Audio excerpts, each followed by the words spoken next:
Hey, it's Al from Decent Boys, and I'm going to teach you how to make an infinitetescos in your Minecraft world. I've been coding in Java for maybe 2 years, and I have basically zero modding experience. If you're not much of a programmer, don't worry. It's not so much as a tutorial as a compilation of my mistakes and glitches that I hope you'll enjoy.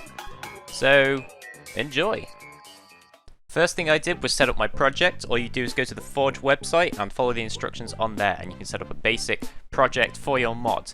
Next thing I did was change a couple of the settings and basically set it up ready for our Tescos. Then I went on the Forge wiki to help write some code so we can actually register our first block, the shelf block, into the game.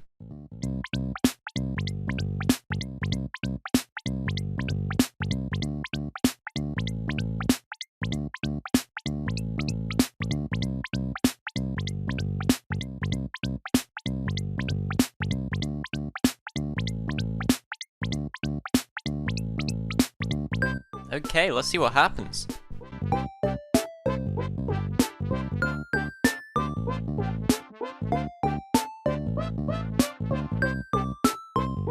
So I tried looking for my block in the creative menu before realizing I hadn't even coded it to be in the creative menu. The block literally did not exist in the creative inventory.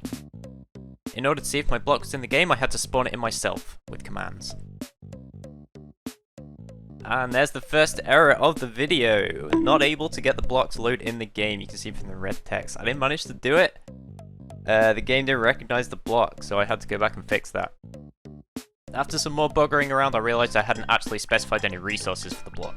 So in case you don't know, a block doesn't just get coded into the game, you actually have to specify files outside the game to specify things like textures and modeling for the block. So I had to go at creating a few basic textures and models for the block, just so it's got something to look like when it's in the game. It needs to have at least a shitty model to look like, so I made a shitty model.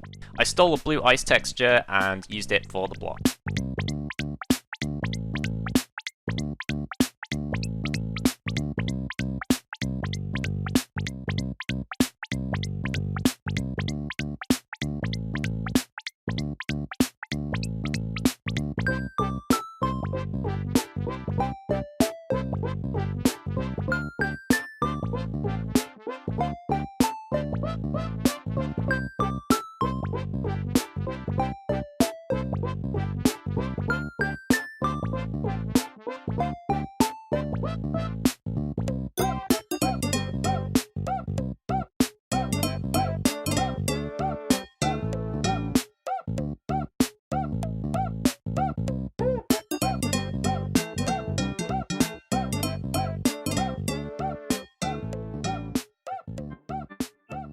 So, let's find out if it worked. And it didn't work. I could not get this block to load in the game, even the most basic block. So, it was back to the drawing board. First thing I checked was the console, see if there's any spicy bugs in there, spicy errors, see if there was any problems loading anything. I couldn't find anything though, so I just ended up doing what every programmer eventually does and Googling the issue. It's actually a really good job I googled because I found this amazing GitHub repository which basically is designed to teach you how to mod from scratch. Was exactly what I needed, so I could just copy this code and get a block to load. It has everything you need, so I started lesson 1 and just grabbed the code from there and implemented it into my code.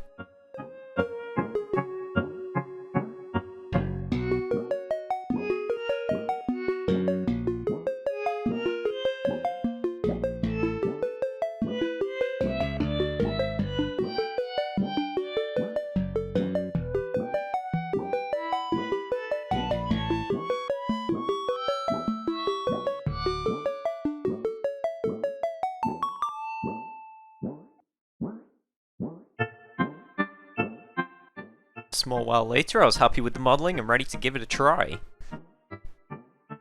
And here's the big reveal. It worked!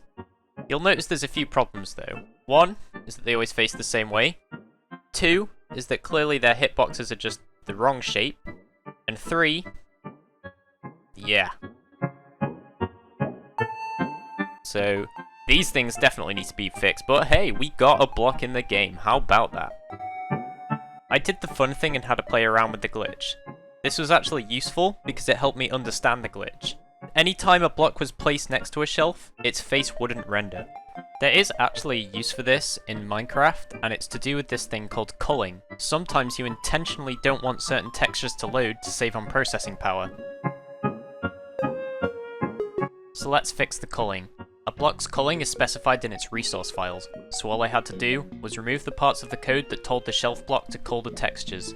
This isn't perfect though, sometimes you do want textures to be culled. For the time being, I removed all the culling, but in the future, we need to go back and add some of the culling in certain places.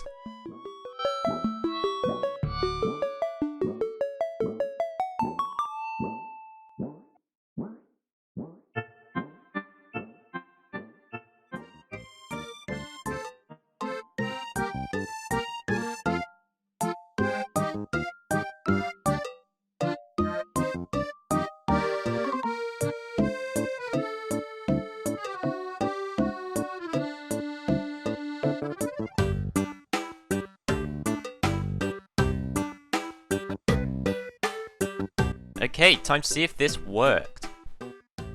And perfect, we can place as many as we want and the texturing doesn't... okay, maybe it does. So why would we even want to cull textures in the first place? Well, have you ever been in spectator mode and gone underground?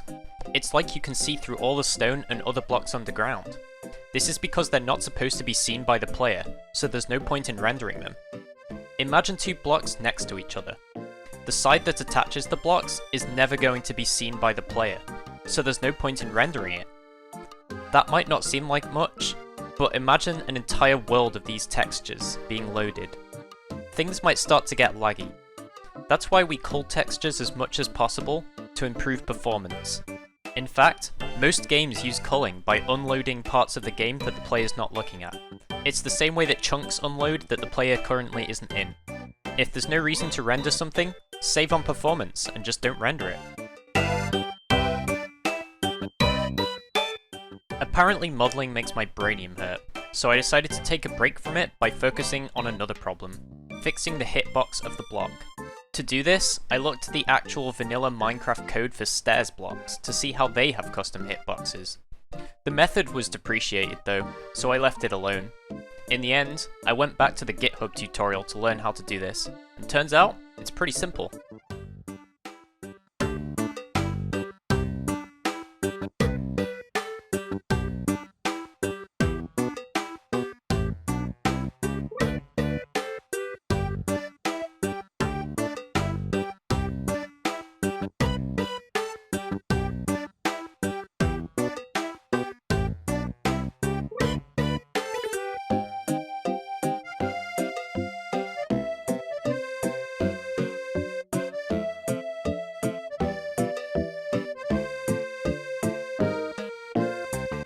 Can we just take a minute to appreciate this GitHub tutorial?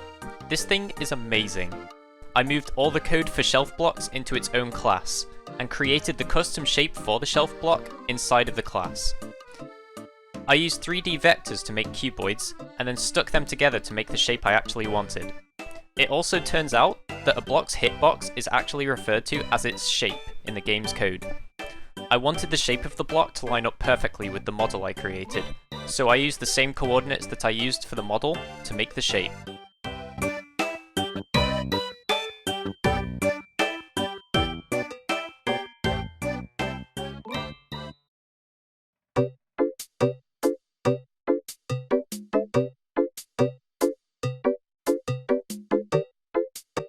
Every block in Minecraft is basically made out of cubes and cuboids.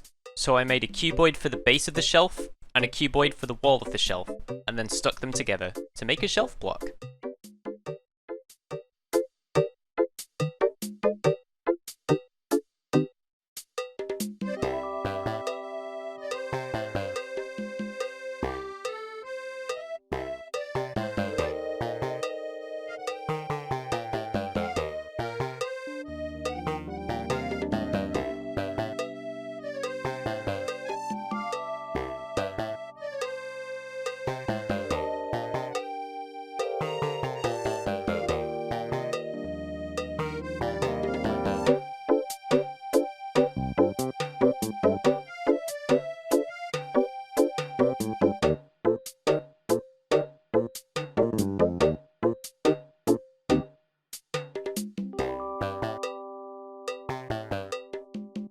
Next up, I moved the code that actually creates the block into the new shelf block constructor. And then it was time to see if this thing had actually worked.